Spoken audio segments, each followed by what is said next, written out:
Nah, baiknya kita bagi gitu. Jangan terlalu besar dulu ke apa ke sahamnya yang lebih beresikonya lah gitu. Jadi kita otomatis kan gini, kalau misalnya tadi yang gue bilang gitu kan, misalnya kita saat ini ada 50% lah di saham gitu. Berarti kan ini naik nih gitu kan. Naik, anggaplah kita dari kemarin ini udah naik 3-4%. Otomatis di aset beresiko kita udah naik kan 3-4%. Berarti udah melebihi weighting tuh. Weighting gitu. Nah, berarti weighting ininya di sini ya bertambah, berarti kan yang di lainnya itu kan berkurang, bener gak Jo? Hmm. Berkurang kan? Ya kita tambahkan di situnya gitu loh. Supaya apa? Supaya nanti kondisi-kondisi atau enggak kalau emang kita enggak tambahkan dari yang waiting kita 50 yang 50% menambah jadi 55 gitu ya. Nah, kita amankan tuh mungkin 5%-nya kita switching dulu gitu ke money market atau pendapatan tetap. Tujuannya apa? Supaya kalau misalnya nanti marketnya turun lagi gitu, kita at least sudah ada sedikit rebalancing portofolio atau ada yang sudah kita amankan lah profitnya sedikit. Pada saat nanti dia turun kan kita bisa switching lagi gitu Jok dari si dari si portofolio kita yang masar uang dan pendapatan tetap itu ya gitu. Eh, Nah terus kalau kita bicara ya Jok lanjut ya, kalau misalnya marketnya sideways ya Jok ya, ya biasanya kita tuh kayak wait and see dulu dong gitu kan, review gimana nih gitu, performance portofolio kita gitu. Kalau misalnya menurut gue gitu, kalau emang cuman bergeraknya cuman kayak waitingnya cuman 1%, 2% aja gitu ya, kayaknya belum terlalu perlu tuh Jok gitu kan, masih ya baru sedikit lah 1% buat apa, nggak terlalu ini. Mungkin kalau it's more than 5% gitu bolehlah kita consider sih menurut gue gitu. Nah kalau misalnya bearish ya kita tetap gitu yang ada ya mungkin yang ada di money market kita udah pasti saya kalau money market kan biasanya walaupun resiko tetap ada naik turun tapi kan sangat kecil tuh Jok gitu kan, palingan ya naik gitu tapi kan sedikit-sedikit tetap naik. Nah bisa juga tuh kita langsung switching aja gitu once kita lihat ya kondisi tadi gue bilang gitu dari weightingnya itu yang memang udah signifikan lah gitu perubahannya gitu weightingnya gitu sih. Nah, Ces, Hmm.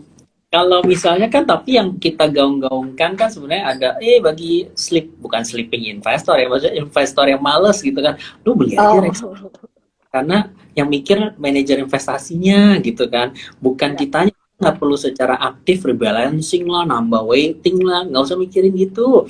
Apalagi kalau lu beli reksadana campuran, yang which is sangat fleksibel kan, ya, portofolio ini 80% ya up to 79% di saham atau tiba-tiba sewaktu-waktu ubah ke pasar uang kalau marketnya lagi bearish, fleksibel kan, fleksibel. fleksibel banget. Kayak Bastra deh Jok ya gitu Oh ya. ya, kayak Trimega Bastra betul. Kayak Nah, teman Permega Bastra ya. bisa bisa cek tuh makanya kinerjanya. Nah, pertanyaannya kan kinerjanya itu juga cukup bagus kan, kayak the last 2 years kan masing-masing 20%-an ya, dua puluh walaupun IHSG. persen benar. Nah, sebenarnya Cas, tapi kalau kita sebagai investor reksadana khususnya campuran ini, jadi kita Kurang. tetap rebalancing nggak pertanyaannya? Atau Maksudnya santai-santai aja. Menurut gue tetap kita perlu rebalancing Jok. Misalnya gini, ambil deh contoh gitu ya. Gue contoh kayak misalnya kayak nasabah gue, dia punya expected return misalnya gitu ya, oh saya mau 10% gitu. Kan itu possible juga gitu kan. Misalnya kita cari di reksadana campuran. Once itu udah mengganggu weighting, karena gini, yang ada di dalam reksadana campuran kan tetap ada saham juga, Jok, ada money market, ada obligasi juga gitu. Nah, masalahnya yang kita bahas ini bukan masalah MI-nya kan bisa switchingin gitu. Tapi masalahnya komposisi portofolio kita, weightingnya itu yang ya kita ngomong rebalancing portfolio ya, ya kita fokus ke situ, ke 100% lagi ke komposisi tujuan kita awal itu apa gitu loh. hmm, Jadi menurut gue tetap kita perlu rebalancing. Contoh deh kayak kemarin Bastra naik gitu kan, nasabah gue udah naik 10%. Ya kalau oh, misalnya dia udah sempat rebalancing ke pasar uang, ya walaupun misalnya sekarang ini jatuh lagi gitu ya, gitu kan, Bastranya lagi turun misalnya gitu, at least kan dia sudah rebalancing. Nah untuk sekarang dia masuk ke Basra lagi kan lumayan kan dia bisa dapat di harga koreksi juga kan gitu. Tetap oke. menurut. Gue paham nih, Cak. Berarti maksud lo melihat helikopter view-nya, sebenarnya reksadana campuran ini part of lo punya portofolio. Jadi bukan Iya dong. whole portofolio lo ya. Berarti nggak bijaksana dong kalau misalnya kita hanya punya satu ya reksadana campuran aja. Udah tok, kita nggak mau di deposito, nggak mau di mana. Itu not wise ya gitu berarti Not menurut lo. wise, menurut gue not wise. Tetap kita harus ya kalau yang memang udah setuju, maksudnya yang udah ini ya setuju tuh, karena udah setuju gue setuju tuh kan. Karena kalau Setuju. misalnya kita udah biasa main saham, ya tetap kita perlu rebalancing, kita harus tetap punya money market job, kita harus tetap punya pendapatan tetap diversify itu harus ada. Jadi menurut gue komposisi investasi yang ideal tuh kita harus punya semuanya. Kan nggak mungkin duit kita semuanya cemplungin ke saham. Nggak selalu saham. Itu kan juga kita luck ya gitu ya. Misalnya untuk ya sepintar analisa kita kan tetap juga gitu. Kita tetap perlu yang namanya money market gitu, pendapatan tetap untuk mungkin untuk mencari kestabilan job gitu loh, bahwa ya kita tahu misalnya nih kayak sekarang deposito cuman berapa sih gitu kan, ya udah gitu ya Nggak kita percaya. bisa cari stability di situ kan job gitu.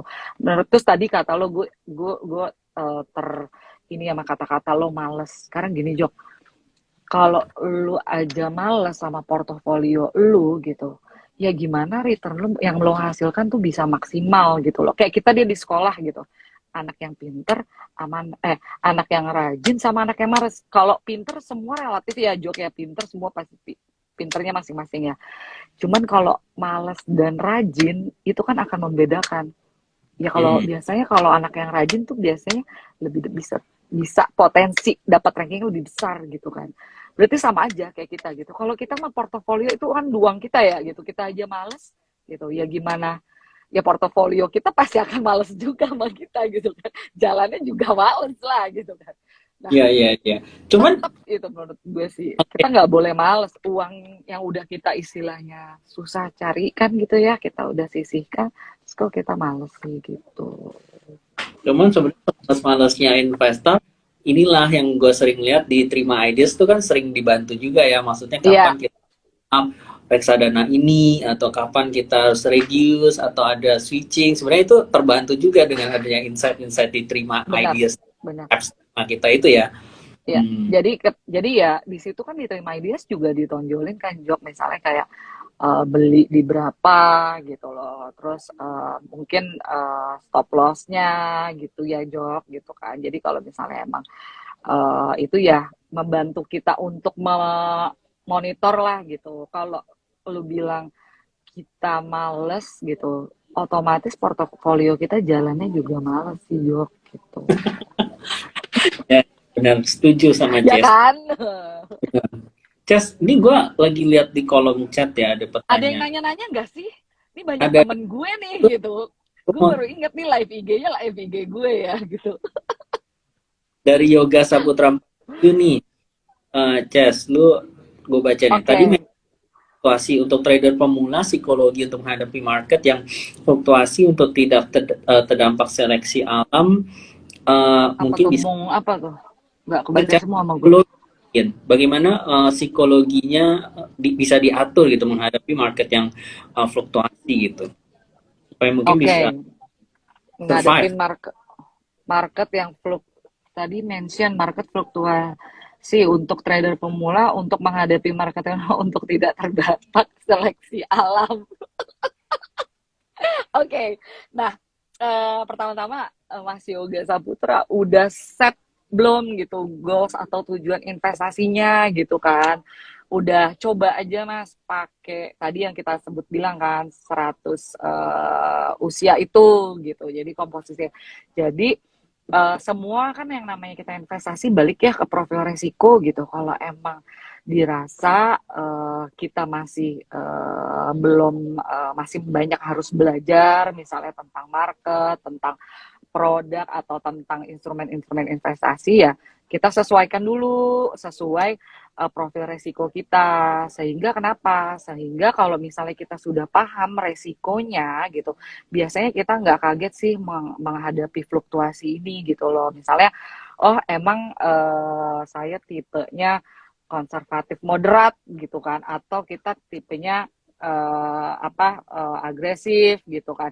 Nah, kita harus tahu dulu gitu mana yang memang yang cocok profil resikonya dengan kita, karena satu, kalau emang cocok pasti kondisi fluktuasi kita udah apa ya istilahnya, kayak ngerasa oh kita udah tahu kok gitu bahwa ini ada potensi, misalnya nih ada potensi penurunan, tapi kan itu penurunan juga masih potensial ya, belum bisa dianggap kan rugi gitu loh. Pasti kalau kita yakin sama produk yang kita pegang atau misalnya instrumen yang kita pegang gitu, aku rasa sih nggak terlalu kita nggak terlalu worried gitu. Yang penting gini, gampang ya sih kalau menurut aku, Jok, ya, menyesuaikan profil resiko. Kalau lu beli produk itu lu tidurnya tenang gitu.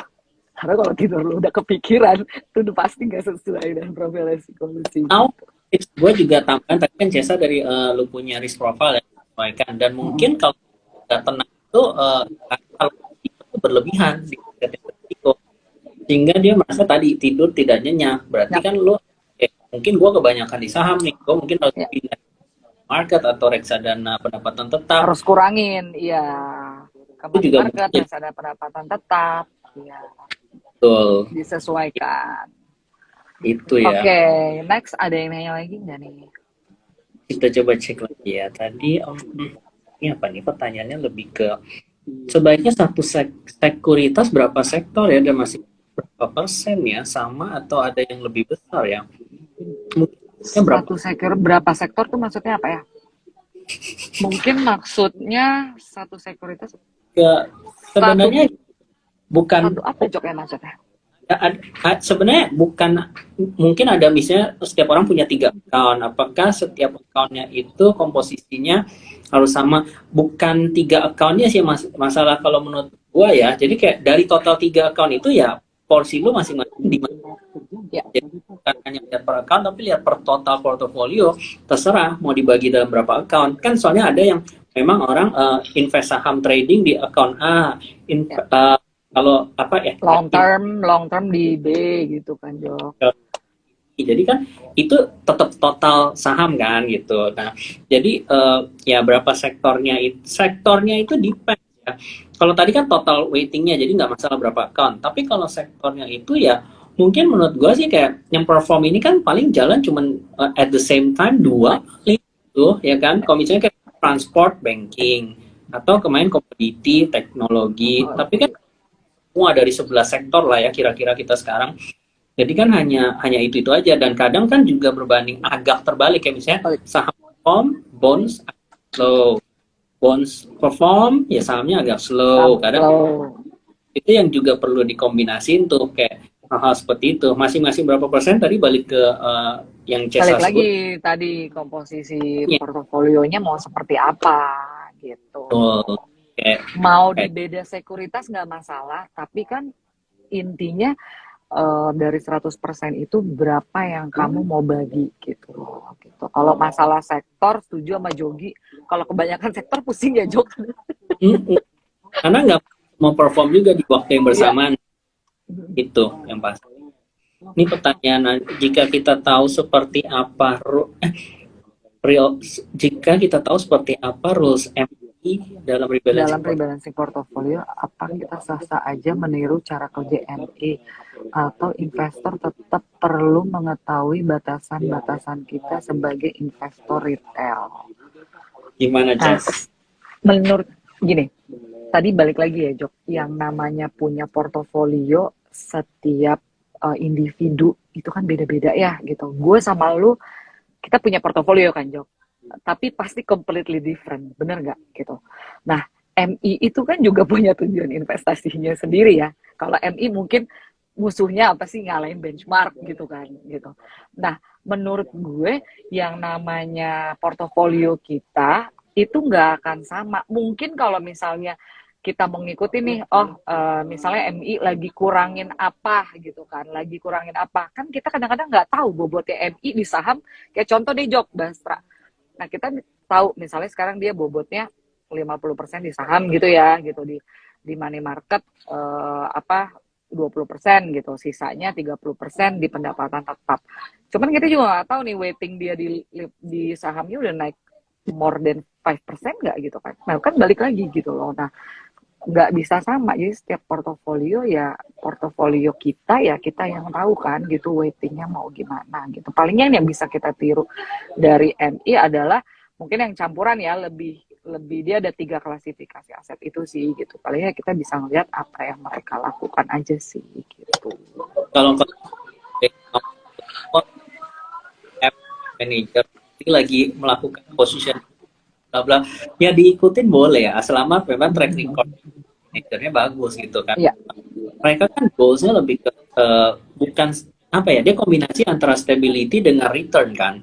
Dia nggak mau high return tapi risk, karena ini duit bersama Duit bersama. masyarakat kan. Jadi dia juga perlu perhatian liquidity ketika ada orang yang tim itu tuh menarik berapa.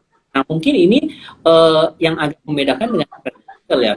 Investor retail tahu caranya, cuma mereka secara psikologi kayak lu bisa hold long term nggak gitu, yang pertama. Terus lu bisa top up terus nggak ketika memang harga lagi turun pasti fundamental.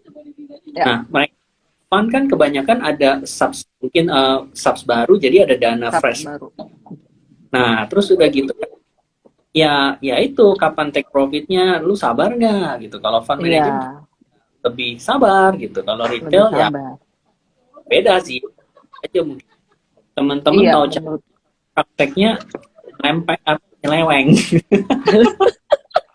Dan gitu kadang-kadang kan? Gini Jok, kalau MI ya itu kan suka kasih laporan kinerja ya Jok, bener kan Jok, tiap bulan. Tapi kan it's in the past gitu, saat ini mungkin mereka udah berubah juga gitu loh. Jadi kita bener-bener mau ngikutin juga ya nggak akurasinya menurut gue sih nggak bisa sampai 80-100% ya, karena kan kita kan hanya melihat kan apa yang dia lakukan di bulan sebelumnya gitu loh. Nah balik lagi memang kalau emang ya balik lagi ya, nama investasi kita juga harus ada disiplin ya Jok ya gitu. Kalau kalian melakukan rebalancing portofolio secara disiplin, menurut kita sih pasti hasilnya lebih maksimal sih secara return gitu ya. Mereka sama rebalancing sesuai dengan goals awalnya gitu kan. Tinggal itu apakah berubah ke arah lebih bullish, mungkin waiting dan resiko.